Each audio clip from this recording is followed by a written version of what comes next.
تو ہوتا یہ ہے کہ چھوٹی سی تحصیل کا ایک شخص اور کسی جگہ اسے کوئی نمائندگی ہے تو وہ بات کرتا ہے، ہم تقریریں کر دیتے ہیں، آپ لوگ سن لیتے ہیں، ذرا غور تو کریں کیا کہہ رہا ہوں۔ کائنات میں سب سے بہترین انسان نبی اور رسول ہوتے ہیں، اور اللہ نے اپنے محبوب پاک کو نبیوں کا امام بنایا ہے۔ اس فضیلت کو سمجھیں۔ یہاں نا جو لوگ لاڈلا کہلاتا ہے نا کوئی بندہ کہ میں لاڈلا ہوں، ویسے یہاں لاڈلے بدلتے رہتے ہیں، کبھی کوئی لاڈلا ہوتا ہے کبھی کوئی لاڈلا ہوتا ہے، ویسے یہاں لاڈلے بدلتے ہیں، لیکن جو لاڈلا ہوتا ہے نا وہ بتاتا بھی ہے کہ میں لاڈلا ہوں، اور کسی کا بھی کوئی لاڈلا ہو جائے تو وہ ناز نخرے دکھاتا ہے۔ رسول کریم اور رب کے لاڈلے محبوب ہیں۔ لیکن جو بات میں نے آپ کی خدمت میں عرض کرنی ہے آپ اس پر توجہ کریں گے۔ حضور امام الانبیاء ہیں، اللہ کے محبوب ہیں، نبی پاک علیہ السلام کا پتھروں نے کلمہ پڑھا ہے، چاند حضور کے اشارے پر ڈوبتے ہوئے واپس لوٹ آیا ہے، سورج ڈوبتے ہوئے آ گیا ہے، چاند کے 2 ٹکڑے ہوئے ہیں، یہ ساری حضور کی شانیں۔ اللہ نے اپنے محبوب کو معراج عطا فرمائی ہے۔ لیکن ملت کے جوانوں، آپ کو پتہ ہے ہمارے نبی پاک کا سب سے پہلا تعارف کیا ہے؟ حضور کا سب سے پہلا تعارف یہ ہے کہ یہ صادق اور امین ہے، یہ سچ بولتے ہیں۔ حضور کے اسوہ نور کی پہلی بات جو لوگوں کے سامنے آئی تھی وہ یہ تھی کہ یہ صادق ہیں، یہ سچے ہیں، یہ جھوٹ نہیں کہتے۔ آپ کو پتہ ہے رسول پاک صلی اللہ علیہ وسلم سے پوچھا گیا تھا حضور مومن کنجوس ہوتا ہے؟ فرمایا کبھی ہو جاتا ہے۔ یا رسول اللہ مومن بزدل بھی ہوتا ہے؟ فرمایا کبھی ہو جاتا ہے۔ یا رسول اللہ مومن جھوٹ بولتا ہے؟ تو میرے کریم نے فرمایا نہیں، میرا مومن جھوٹ نہیں بولا کرتا۔ حضور کا جو پہلا تعارف ہے نا، یہ جو حضور کی 40 سالہ زندگی ہے نا، اسے نبی پاک علیہ السلام نے اپنی نبوت کی دلیل کے طور پر بیان فرمایا ہے۔ فرمایا فَقَدْ لَبِثْتُ فِيكُمْ عُمَرًا مِّن قَبْلِهِ أَفَلَا تَعْقِلُونَ۔ محبوب آپ ان سے کہہ دے میں نے تمہارے بیچ وقت گزارا ہے، تمہیں عقل نہیں؟ کوئی میری طرح کا سچا دیکھا ہے تو دکھاؤ۔ آج میری ملت کا سب سے بڑا مسئلہ جھوٹ ہے، سب سے بڑا مسئلہ اعتماد نہیں۔ بیوی اپنے شوہر سے کہتی ہے کہ تو تھوڑے پیسے دے لیا کر، تھوڑے ایک جوڑے پہ میں گزارا کر لوں گی، میرے ساتھ سچ تو بول۔ تو لاہور جاتا ہے تو لاہور کا بتا کے جا۔ ماں کہتی ہے پتر سے کہ پتر تھوڑی باتیں بتایا کر پر سچی بتایا کر۔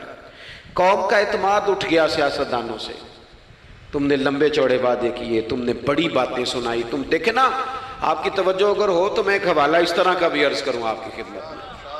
سبز باغ دکھا کے لوگوں کو کبھی پریشان نہیں کرنا چاہیے، کبھی بھی۔ یہ ہمارے پیر بھلا کیا کرتے ہیں بیچارے، ایک کرامت اللہ خیر کرے کبھی کوئی ایک بن جاتی ہے نا تو پھر وہ کمپنی کی مشہوری کا ذریعہ بنتی ہے۔ وہ کہتے ہیں اس کرامت کو بھی فیس بک پہ ڈالو۔ میں نا کراچی جا رہا تھا تو لاہور میں تھوڑا سا مریض ہوں، مجھے الرجی ہو جاتی ہے، زیادہ دیر بیٹھ نہیں سکتا، تو ایک کانفرنس میں مجھے شرکت کرنی تھی۔ تو ایئرپورٹ سے ہی میں نے دوستوں سے پوچھا موسم تمہارا کیسا ہے؟ کہنے لگے پیر صاحب بڑی گرمی ہے اور شدت ہے بڑی، اے سی چلا کے بھی گاڑی میں دقت ہے۔ تو میں نے کہا اچھا دعا کرتے ہیں اللہ بارش برسا دے۔ تو یہ دعا لاہور ہو رہی تھی، میں کراچی ایئرپورٹ پہ اترا تو بارش ہو رہی تھی۔ تو وہ جو مجھے لینے آئے تھے نا صاحب، وہ گاڑی میں ایک بندے کو کہہ رہے ہیں کہ وہ پیر صاحب نے لاہور آکھیا سی تو 1.5 گھنٹے جمی آ گیا ہے۔ وہ میں نے اسے کہا بس کر، اب آگے نہ بتا، ایسا نہ ہو کہ 2-4 لوگ آ جائیں کہ پیر صاحب جو کہتے ہیں وہ ہو جاتا ہے۔ جیڑے محرم راز حقیقت دے اور راز حقیقت کھول دے نہیں، جیڑے محرم راز حقیقت دے اور راز حقیقت کھول دے نہیں، اے جنہ ویکھیا نہیں او کرن گلاں، جنہ ویکھ لیا ہو تے بول دے ہی نہیں۔ اس لیے یہ اس طرح کرامتوں کو نا کمپنی کی مشہوری کا ذریعہ، ہمارے سیاستدان، ہمارے بڑے لیڈران وہ سبز باغ دکھا دیتے ہیں۔ آپ تھوڑی باتیں کریں، محدود کریں، مختصر کریں۔ دیکھیں اللہ کے محبوب علیہ السلام سے طائف والوں نے کہا تھا، جب حضور علیہ السلام نے دین کی تبلیغ کی تو سیرت میں یہ عنوان بھی ہمیں ملتا ہے، یا رسول اللہ صلی اللہ علیہ وسلم اگر آپ کو کل حکومت ملتی ہے تو ہمیں حصہ ملے گا؟ عرب کے لوگوں کا مزاج تھا نا، انہوں نے حضور سے کہا اگر کل کلاں حکومت ملتی ہے تو ہم شریک ہوں گے؟ تو حضور مسکرائے اور میرے نبی پاک کو حکومت ملنے کا پاک کتنا زیادہ تھا کہ مکے سے ہجرت کر رہے ہیں، مدینہ شریف ابھی پہنچے نہیں، رستے میں سراقہ بن مالک سے کہہ رہے ہیں کسرا کے کنگن آئیں گے، یعنی حضور بتا رہے ہیں کہ سپر پاور بھی ساری یہاں آ جائے گی۔ حضور تو خندق والے دن ایک ہتھوڑا مارتے تھے تو فرماتے تھے روم فتح ہو گیا، دوسرا مارتے تھے تو کہتے تھے ایران فتح ہو گیا۔ یہ بخاری میں چیزیں آپ کو ملیں گی۔ حضور کو کامل یقین تھا کہ اذا جاء نصر اللہ والفتح، کامل یقین تھا کہ ان فتحنا لک فتحا مبینا، یہ ہوگا سارا کچھ۔ لیکن انہوں نے جب کہا نا ہمیں حصہ ملے گا تو حضور مسکرائے، فرمایا تم کہتے ہو حکومت تمہیں ملے گی، فرمایا بھائی سنو، حکومت اسے ملتی ہے جسے اللہ عطا کرتا ہے۔ بات ختم کر دی۔ سچ بولیں زندگی میں، سچی بات کریں۔ اللہ کے رسول صلی اللہ علیہ وسلم نے ہمیں پہلا سبق سچ کا دیا، اسے سادی تقریر نہ سمجھنا، یہ عنوان دین ہے۔ اپنی زندگی سے جھوٹ کو نکال دیں۔ آپ جو تھوڑی باتیں کر لیں پر جو کہیں اس پر کھڑا ہونا سیکھیں، اپنی زندگی کے اندر استقامت کا نور لائیں۔ جوانوں، کبھی بھی جھوٹ کی بنیاد پر رشتے نہ قائم کرنا۔ آتے ہیں رشتہ دیکھنے والے تو کوئی باتیں سناتے ہیں، ہمارے گھر والے ہو بیٹا تو ولی ہوتا ہے، کیا بات ہے، اور پھر بعد میں یہ حالت ہوتی ہے کہ اماں کہتی ہے میں آپ بڑا سمجھانی ہے، انہوں میری بھی نہیں سنتا، تو وہ رشتہ دیکھتے وقت تو آپ نے کہا تھا کہ بہت بڑا درویش ہے۔ آپ اور بچی والے بھی کچھ ایسے کام کرتے ہیں، رشتہ کرانے والے سے کہتے ہیں ہم نے کار بھی دینی ہے۔ کیوں آپ نے لالچ پیدا کیا؟ کیوں پہلے آپ نے خرابیاں کی؟ اپنی زندگی میں سچ بولیں، سچی بات کریں، کبھی بھی کوئی ایسا کام نہ کریں جس سے کہ لوگوں کی طبیعت ایسی ہو کہ لوگ سمجھیں کہ یہ لوگ تو غلط بیانی کے عادی ہیں۔ دیکھیں بخاری میں موجود ہے، سیرت کی تمام کتابوں میں الفاظ کے اختلاف کے ساتھ یہ اپنی اصل کے ساتھ یہ چیز ہر جگہ موجود ہے۔ حضرت ابو سفیان رضی اللہ تعالیٰ عنہ بعد میں مسلمان ہوئے، فرماتے میں جب شاہ روم کو حضور کا خط گیا تھا نا ہرقل کو، حضور صلی اللہ علیہ وسلم نے اس سے کہا کہ کلمہ پڑھ لو، خطوط لکھے نبی کریم نے۔ اس نے کہا یہاں ڈھونڈو کوئی عرب کا سردار اگر آیا ہو تو میں ملنا چاہتا ہوں۔ ابو سفیان کہتے ہیں میں بغرض تجارت وہاں موجود تھا، مجھے لوگ پکڑ کے بادشاہ کے پاس لے گئے، میں کلمہ نہیں پڑھتا تھا۔ جب کوئی کسی کا مخالف ہوتا ہے تو اس نے کوئی کہانی بھی یاد کی ہوئی ہوتی ہے، ان لوگوں نے کہانی بھی یاد کی ہوئی تھی، معاذ اللہ جادوگر ہیں، شاعر ہیں، یہ کہانیاں بھی سناتے تھے۔ کہتے ہیں کہ مجھے وہ لے گئے، بادشاہ کے سامنے کھڑا کر دیا۔ اب بادشاہ نے سوالات پوچھے، میں کوئی حق میں نہیں تھا کہ میں حق میں باتیں کرتا، میں تو اس وقت تک کلمہ نہیں پڑھتا تھا اور جو کفار کہتے تھے وہ ساری باتیں میں نے کرنی تھی۔ کہتے ہیں بادشاہ نے اپنے دربار میں کھڑا کر کے سوال کیے، بڑے سوال پوچھے، بڑے میں نے جواب دیے، بڑے سوال پوچھے۔ یہ بھی پوچھا کہ ماننے والے ان کے غریب ہیں کہ امیر ہیں؟ میں نے کہا نہیں، ماڑے ماڑے بندے ہیں۔ میلاد کے جلوسوں میں بھی ماڑے ماڑے بندے ہی جاتے ہیں، ماڑے ماڑے ہیں، غریب لوگ ہیں۔ اس نے یہ بھی پوچھا کہ ماننے والے بڑھ رہے ہیں یا گھٹ رہے ہیں؟ میں نے سارے جواب دیے۔ او ملت کے جوانوں، خدا را میری بات سننا۔ ابو سفیان کہتے ہیں غیروں کا دربار، سوال کرنے والا بھی کلمہ نہیں پڑھتا، ابھی جواب دینے والا بھی کلمہ نہیں پڑھتا۔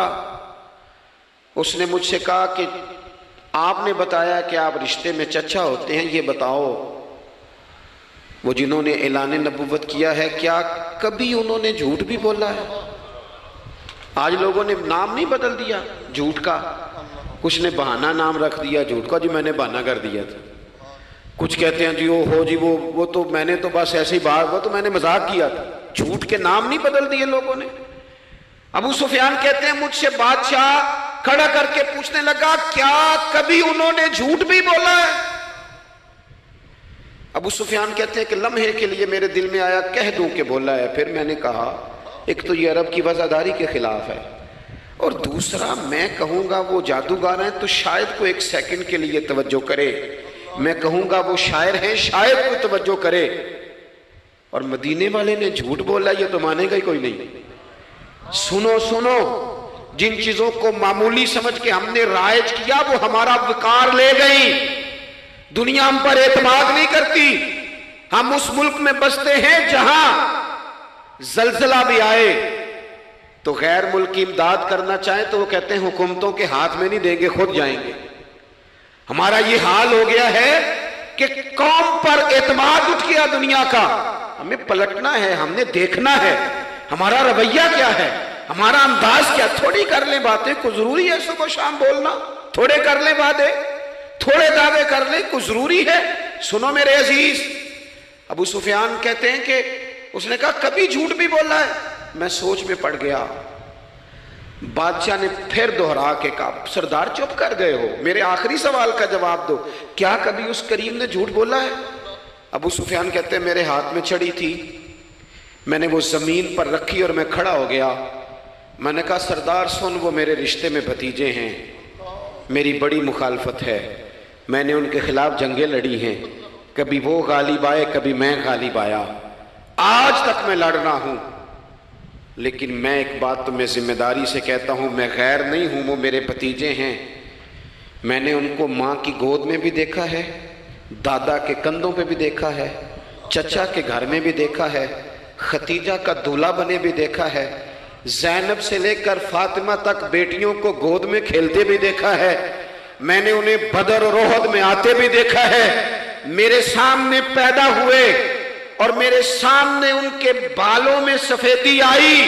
مخالفت اپنی جگہ پر میں تمہیں یہ بات ذمہ داری سے بتاتا ہوں, اس محبوب کی زبان سے جو بھی نکلتا ہے حق اور سچ ہی نکلا کرتا ہے.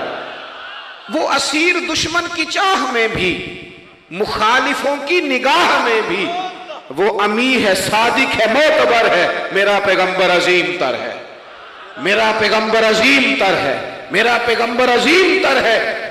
ابو سفیان کہتے ہیں میں یہ لفظ کہے تو کتنے ہی لوگ دربار میں رو پڑے, ایک سناٹا چھا گیا, کوئی صحابی نہیں وہاں, کوئی نعرہ لگانے والا نہیں, کوئی اپنا نہیں, لوگ رو پڑے. کہتے ہیں بادشاہ نے چادر اٹھائی کندھے پہ رکھی, کچھ دیر سوچتا رہا, پھر وہ چل دیا.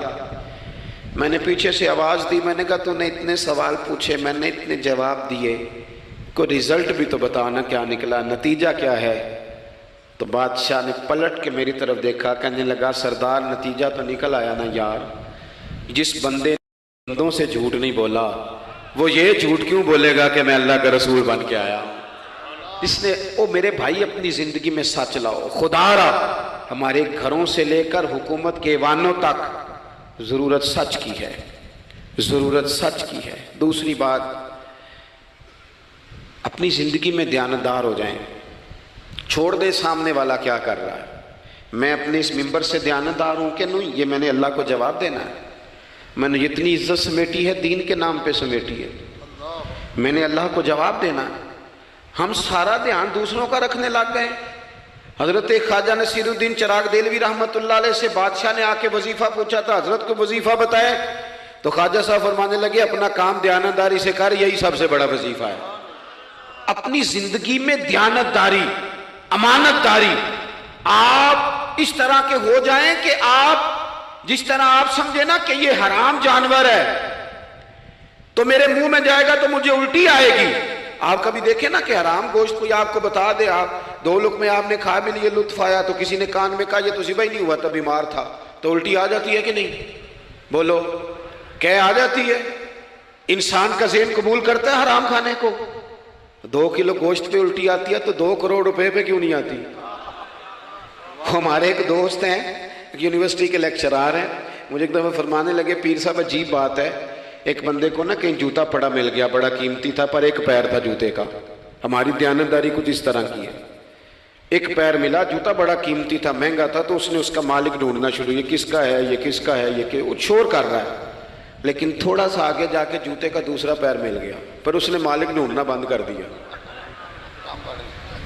اس کو اب اس کا دوسرا پاؤں مل گیا تو اب اس نے, یعنی کئی دیانتدار بڑے دیانتدار ہیں لیکن دوسروں کے معاملے میں, اپنے معاملے میں نہیں.